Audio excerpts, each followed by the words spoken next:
Hello friends, आप सबका मेरे चैनल पे बहुत सारा वेलकम है। तो इस वीडियो में हम बात करने वाले हैं कि बीपीएससी की तैयारी शुरू कहाँ से करें और कैसे शुरू करें। फ्री रिसोर्सेज क्या हो सकते हैं, कोर्सेज कौन कौन से आप ले सकते हैं, एनसीईआरटी कब पढ़ना है, स्टैंडर्ड्स बुक कब आप पढ़ोगे, एंड सबसे बड़ा चीज़ की तैयारी कब शुरू करें।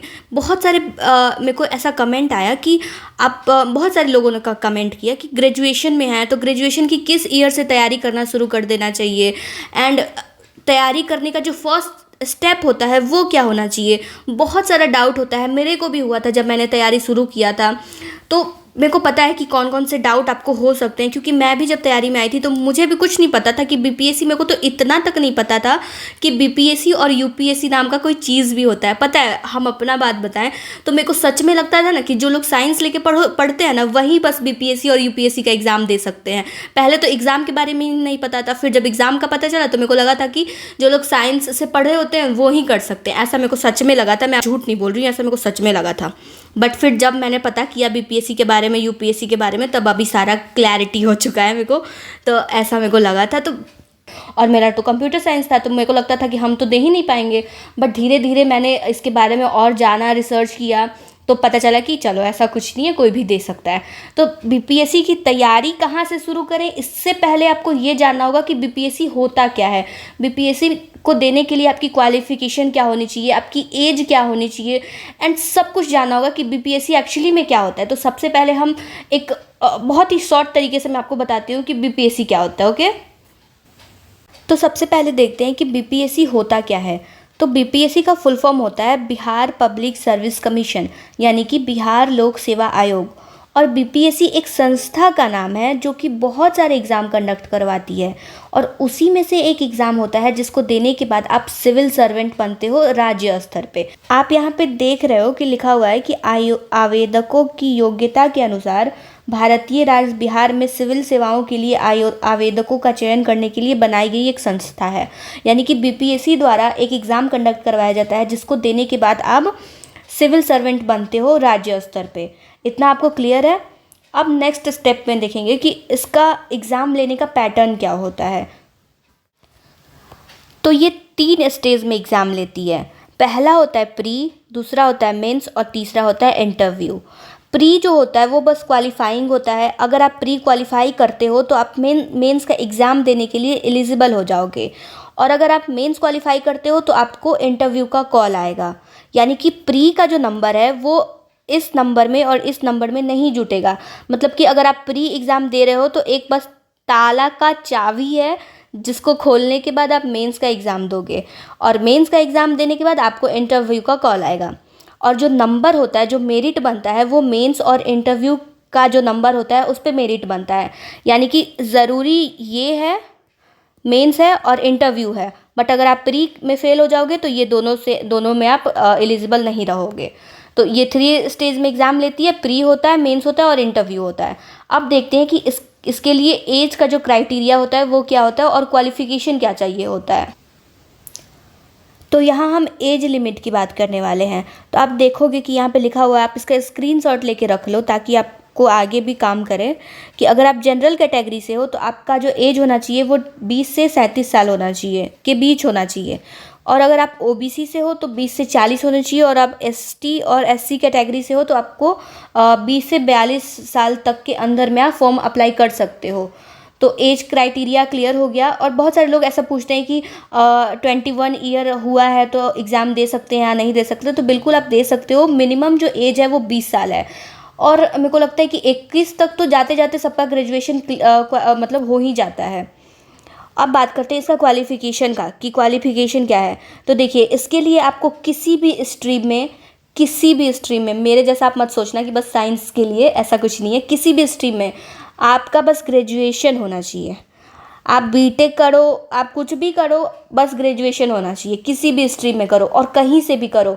यानी कि आप अगर डिस्टेंस से करते हो, मैं तो इग्नू से कर रही हूँ ना, तो इग्नू क्या है, इग्नू एक डिस्टेंस लर्निंग प्लेटफॉर्म है। तो अगर आप डिस्टेंस से भी कर रहे हो ना तो आप एलिजिबल हो। आपका ग्रेजुएशन होना चाहिए, और ग्रेजुएशन ऐसे संस्था से होना चाहिए जो कि भारत सरकार द्वारा अप्रूव किया गया हो उस संस्था को, बस आप एलिजिबल हो। तो ये हो गया क्वालिफ़िकेशन, आपका क्लियर हो गया कि क्या होना चाहिए। अब बात करते हैं कि इसके लिए अब पढ़े कहाँ से, क्या पढ़े, अब इन सब चीज़ों के बारे में बात करते हैं। तो देखिए, तैयारी शुरू करने के लिए पहला स्टेप क्या होना चाहिए, वो होना चाहिए सिलेबस। सिलेबस आपको देखना है बीपीएससी का सिलेबस, वो भी एकदम आंखें फाड़ फाड़ के होता है ना, एकदम रट जाना है सिलेबस। आपको पता होना चाहिए कि आपको प्री में कैसा कैसा क्वेश्चन पूछता है, मतलब सिलेबस क्या है, मेंस का सिलेबस क्या है। आपको सिलेबस देखना ही पड़ेगा, किसी भी एग्ज़ाम को अगर आप टारगेट कर रहे हो तो आपको सिलेबस पता होना चाहिए। दूसरा आता है PYQ, previous year question. Syllabus देखने के बाद आपको PYQ देखना है। इससे आपको ये पता चलेगा कि सिलेबस के अकॉर्डिंग क्वेश्चंस किस टाइप के पूछे जा रहे हैं। मतलब कि अगर सिलेबस में आपको दिया हुआ है कि गरीबी है, सिलेबस में आपका गरीबी दिया हुआ है, तो आप PYQ से आपको ये पता चलेगा कि गरीबी से कैसा क्वेश्चन आ रहा है। ठीक, तो इसीलिए अगर आप तैयारी के बारे में अगर आप थोड़ा थोड़ा सोच भी रहे हो ना, तो सिलेबस पहले देखना शुरू करो, जिससे आपको आइडिया होगा कि आप कर पाओगे या नहीं कर पाओगे, आपसे होगा या नहीं होगा। तो वही बात क्लियर हो जाएगा कि आपको करना है या नहीं करना है। तो इसीलिए अगर आप ज़रा भी अगर सोच भी रहे हो ना कि अगर आपको तैयारी में जाना है, BPSC हो या UPSC हो या फिर किसी भी एग्ज़ाम की बात कर रहे हैं हम, तो सबसे पहले उसका सिलेबस देखो, उसके बाद PYQ देखो। तो ये सबसे पहला स्टेप होना चाहिए अगर आप BPSC को टारगेट करना चाहते हो, BPSC की तैयारी शुरू करना चाहते हो। तो पता है, बैच भी अगर आप परचेस करोगे ना, तो उसके पहले क्लास में आपको यही बताया जाएगा कि आप सिलेबस देखो और PYQ देखो। तो इसलिए मैं आपको अभी ही बता देती हूँ कि अगर आप बैच लेना भी चाहते हो तो पहले आप सिलेबस देख लो और PYQ देख लो, उसके बाद बैच परचेज करने के बारे में सोचना, क्योंकि आपको यही पता चल जाएगा कि आप कर पाओगे या नहीं कर पाओगे। हो गया। अब देखते हैं दूसरा। आपको मैंने बताया कि एग्ज़ाम का जो होता है वो प्री होता है, मेंस होता है और इंटरव्यू होता है। और ऐसे ही आपको तैयारी भी करना है। पहले आपको NCERT उठाना है, उसके बाद एडवांस बुक उठाना है और उसके बाद आपको टेस्ट सीरीज़ लगाना है। तो देखिए, सबसे पहले आपको NCERT पढ़ना है, उसके बाद आपको NCERT ख़त्म करने के बाद आना है एडवांस बुक पे और उसके बाद आपको आना है टेस्ट सीरीज पे। तो देखिए, NCERT पढ़ने के लिए क्या चाहिए होगा, आपको बुक चाहिए होगा NCERT का। तो NCERT पढ़िए आप 6 to 12 अगर आपके पास टाइम है तो। और ये जो टेस्ट मैंने थर्ड पार्ट बोला ना, तो ऐसा नहीं है कि आप एकदम सब पढ़ने के बाद टेस्ट लगाओ, ऐसा कुछ नहीं है। आपको टेस्ट भी साथ साथ ही लगाना है, बट एक होता है ना कि फुल लेंथ टेस्ट जो होता है, फुल लेंथ, वो लास्ट में करना है सारा तैयारी के बाद, एग्ज़ाम के 1 से 1.5 महीना पहले। तो इसीलिए मैंने उसको 3 पे लिखा है। तो आप ये मत सोचना कि आगे टेस्ट नहीं लगाना है, ऐसा बिल्कुल नहीं है। आपको हर एक चैप्टर के बाद भी टेस्ट लगाना है। चैप्टर पढ़ रहे हो तब भी लगाओ टेस्ट, जितना लगाओ उतना कम है। प्रीवियस ईयर सॉल्व करो, सब कुछ करो, हम सब के बारे में बात करेंगे, बट अभी स्टेप बाय स्टेप चलते हैं। तो NCERT पढ़ो 6 to 12 अगर आपके पास टाइम है तो। अगर आप अर्ली एज में हो, यानी कि अगर आपका ग्रेजुएशन फर्स्ट ईयर है और आपका क्लियर है एम कि आपको BPSC करना है या फिर आपको UPSC करना है, तो आप 6 to 12 उठाओ NCERT। और मे भी अगर आपके पास टाइम नहीं है, 1 साल टाइम है, अगर अभी से कोई तैयारी शुरू कर रहा है 17th के लिए और वो अगर NCERT पढ़ने बैठेगा तो फिर गड़बड़ हो जाएगा, उसका कोई मतलब नहीं रहेगा। तो इसीलिए मैं आपको बोल रही हूँ कि अगर आपके पास टाइम है, मतलब अगर आप फर्स्ट ईयर में हो, सेकंड ईयर में हो, तो आप आराम से NCERT पढ़ो, 6 to 12 पढ़ो, फिर वो ख़त्म करो। उसमें NCERT पढ़ने का तरीका भी क्या होना चाहिए, एक चैप्टर उठाओ, चैप्टर के बाद जो भी क्वेश्चंस दिया रहता है उसको आप पढ़ो, उसको सॉल्व करो, उसमें जो आंसर लिखने का दिया रहता है वो लिखो। तो इस तरीके से एकदम अच्छे से बच्चों जैसा NCERT पढ़ो, एकदम कि जैसे आप स्कूल में पढ़े थे उस तरीके से पढ़ो, क्वेश्चन सॉल्व करो, सब कुछ करो। उसके बाद उठाओ एडवांस बुक। तो एडवांस बुक में भी है कि कौन कौन सा एडवांस बुक पढ़े, तो इसके लिए मैंने डिटेल वीडियो बनाया है। मतलब मैंने NCERT के लिए भी डिटेल वीडियो बनाया है कि आपको कौन कौन सा बुक इम्पॉर्टेंट पढ़ना चाहिए, और एडवांस बुक के लिए भी मैंने कौन कौन सा बुक पढ़ना चाहिए उसके लिए वीडियो बनाया है। अगर आपको समझ नहीं आ रहा है कि आपको कौन सा NCERT पढ़ना है और उसके बाद कौन सा एडवांस बुक पढ़ना है, तो आप सबसे पहले उस वीडियो को देखो, क्योंकि वो वीडियो मैंने खुद से ऐसे नहीं बोल दिया है कि हाँ ये पढ़ लो। मैंने बहुत ही अच्छे से रिसर्च करने के बाद और बहुत ही अच्छे टीचर का जो रिकमेंड किया हुआ है ना, वो मैंने वहाँ पे बताया। तो आप पढ़ोगे, वो वीडियो देखोगे, तो आपको आइडिया होगा कि आपको बुक कौन सा पढ़ना है और आपको NCERT में भी कौन कौन सा बुक पढ़ना है। ये हो गया। उसके बाद आता है टेस्ट सीरीज़ का बारी। उसके बाद लो किसी अच्छे का टेस्ट सीरीज़ लगाओ, 2-3 का लगा लो, 2-3 कोचिंग वालों का लगा लो, जैसे एक खान सर का ले लो, परफेक्शन का टेस्ट सीरीज़ आजकल बहुत अच्छा चल रहा है, तो टेस्ट सीरीज़ लगाओ। ये टेस्ट सीरीज़ बहुत ही लास्ट का प्रक्रिया है जब एग्ज़ाम आने वाला है वो। अब देखो, ये करने के बाद आपको क्या करना है। ये करने के बाद आपको कुछ नहीं करना है, आपका एग्ज़ाम के लिए आप प्रिपेयर हो अगर आपने अच्छे से पढ़ा है। अब आप सोचोगे कि सेल्फ़ स्टडी करें या फिर कोर्स लें, ये टोटली आप पे डिपेंड करता है, क्योंकि बहुत सारे टॉपर का मैंने ये भी सुना है कि उन्होंने सेल्फ़ स्टडी से एग्ज़ाम क्वालिफाई किया है, और बहुत सारे टॉपर ये भी कहते हैं कि उन्होंने कोचिंग किया है। तो ये टोटली आप पे डिपेंड करता है कि आपका स्ट्रेंथ क्या है। मतलब देखिए, मैं खुद के बारे में अगर बोलूँ तो मुझे ऐसा लगा था स्टार्टिंग में कि मैं बिना कोचिंग के नहीं कर पाऊँगी, तो इसीलिए मैंने खान सर का ज्वाइन किया था।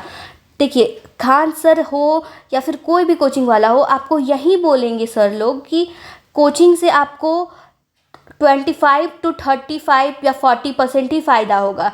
बाकी जो भी आपका कंट्रीब्यूशन रहेगा वो आपका सेल्फ स्टडी ही रहेगा। तो आप ये मत सोचो कि बिना कोचिंग के बिल्कुल नहीं हो सकता। बिना कोचिंग के बहुत सारे टॉपर का मैंने इंटरव्यू देखा है, उन्होंने क्रैक किया है, और बहुत सारे लोग ये भी बोलते हैं कि उन्होंने कोचिंग लिया है। तो ये टोटली आप पर डिपेंड करता है कि आपको पढ़ोगे तो आपको पता चल जाएगा कि आपको क्या करना है, कोचिंग लेना है या नहीं लेना है। हाँ, लेकिन अगर आपको कोचिंग लेना है तो मैं आपको बताती हूँ कि आपको क्या करना है। अगर आप अभी से सोच लिए हो कि अगर आपको करना है, तो खान सर का एक NCERT का बैच आया हुआ है। वो बैच 1600 या 1400 का करीब है। उसमें आपको कंप्लीट NCERT करवाया जाएगा 6 to 12 कम्प्लीटली। तो वो NCERT का बैच ले लो, वो बैच कंप्लीट करो। उसके बाद आप अगर आप BPSC का कर रहे हो तो आप BPSC का बैच परचेज़ कर लो, या फिर आप UPSC का करना चाहते हो तो UPSC का बैच परचेज़ कर लो। उसके बाद फिर टेस्ट सीरीज़ परचेज़ कर लो। तो ये हो गया। मेरा ये मतलब है कि आपको NCERT कंप्लीट करना है। आप सेल्फ स्टडी से करो या फिर ये से करो, बैच लेके करो। अब आया कि बैच नहीं लेना चाहते, जैसे सेल्फ स्टडी करना चाहते हैं, तो फिर क्या करना है। यूट्यूब पे मैंने आपको एक चैनल के बारे में बताया था, मैग्नेट ब्रेन। वो चैनल मेरे को बेस्ट लगता है NCERT के लिए। उस चैनल पे आपको NCERT से रिलेटेड सारा टॉपिक, सारा क्लास, सारा सब्जेक्ट का वीडियो मिल जाएगा। तो वो आप अगर सेल्फ स्टडी से कर रहे हो तो खुद बुक खोलो, उस चैनल को खोलो और पढ़ना शुरू करो। मतलब बेस्ट है वो। और इससे रिलेटेड भी मैंने वीडियो बनाया है, वो भी मैं आपको डिस्क्रिप्शन में लिंक सारा का दे दूँगी, आप देखो वहाँ पे जाके कि NCERT के लिए फ्री रिसोर्स क्या है। और अगर आपको बैच परचेज नहीं करना है तो मैग्नेट ब्रेन बेस्ट प्लेटफॉर्म है NCERT के लिए। अब आता है कि एडवांस बुक का क्या करें। तो एडवांस बुक से के रिलेटेड भी मैंने आपको वीडियो बना दिया है, तो आप वो देखो कि कौन कौन सा एडवांस बुक पढ़ना है। अगर आप बुक से नहीं पढ़ पा रहे हो तो आप फिर बैच परचेज़ कर लो। उसके बाद आप टेस्ट सीरीज़ लगाओ, हो जाएगा। तो बस आई होप कि मैंने आपको सब कुछ बता दिया कि तैयारी शुरू कैसे करना है। तो शुरू तो सबसे पहले आपको यही करना पड़ेगा बस। तो आई होप कि मैंने सारी चीज़ें बता दी BPSC के बारे में, और भी तैयारी कैसे करना है उसके बारे में। और जितने भी वीडियो के बारे में मैंने बताया, जो कि मैंने पहले बना दिया है, तो उसका लिंक जो है वो आपको डिस्क्रिप्शन में मिल जाएगा। और एक बार आप ज़रूर देखना। मैंने आप ये मत सोचना कि मतलब ये छोटी अभी, मतलब ऐसा है कि जैसे अभी तो नया नया यूट्यूब बनाना शुरू किया तो कुछ भी बोल देगी, ऐसा कुछ नहीं है। मैंने उस वीडियो में आपको बहुत ही ऑथेंटिक सोर्स से पता करने के बाद बताया है कि आपको NCERT में कौन कौन सा बुक पढ़ना चाहिए और एडवांस बुक में कौन कौन सा पढ़ना चाहिए। तो आप ये मत सोचना कि ये तो बस ऐसी कुछ भी बोल दी होगी, ऐसा बिल्कुल नहीं है। आप ट्रस्ट कीजिए, आप देखिए उसको, उसके बाद आपको पता चलेगा कि एक्चुअली में क्या पढ़ना है। क्योंकि देखिए, मैं भी जब पहली बार तैयारी में आई थी ना, तो बहुत सारा चीज़ देखती थी, सब टॉपर का वीडियो देखती थी, मतलब कुछ भी देखती थी।